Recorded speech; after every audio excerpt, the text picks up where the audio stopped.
குணத்தினுடைய அடிப்படையிலே தான் வர்ணங்கள் இருக்கிறது. அதுதான் ஒருவரை உயர்ந்தவனா தாழ்ந்தவனா, பிராமணனா சத்திரியனா வைசியனா சூத்திரனா பஞ்சமனா என்று சொல்லக்கூடியது அவனுடைய கர்மம், குணம். குணத்தினுடைய அடிப்படையிலே டாக்டருடைய பையன் டாக்டர் ஆவான் என்று சொல்ல முடியாது, வழக்கறிஞருடைய பையன் வழக்கறிஞர் தான் என்று சொல்ல முடியாது. அதே போல சனாதன தர்மத்தையும் அவனுடைய பிறப்பினுடைய அடிப்படையில் அல்ல, குணத்தினுடைய அடிப்படையில் என்று பகவத்கீதை சொல்கிறது. சாதோர் வர்ணம் மயா சிருஷ்டம் குண கர்ம விபாசனம். குணத்தினுடைய அடிப்படையிலேயே அவனுடைய செயல்களுடைய அடிப்படையிலேயே அவனுடைய கர்மத்தினுடைய அடிப்படையிலேயே அவனுக்கு வர்ணம் 4ஆக பிரித்திருக்கிறேன் என்று பகவான் சொல்கிறார். நம்முடைய அன்பு சகோதரர் முரளி இறைவனுக்கு தொண்டு செய்யக்கூடிய அந்த பாக்கியத்தை அவர் பெற்றிருக்கிறார்.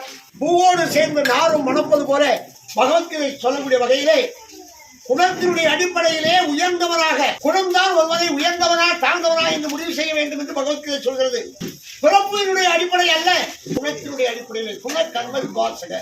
குணத்தினுடைய அடிப்படையிலே தான் வர்ணங்கள் இருக்கிறது.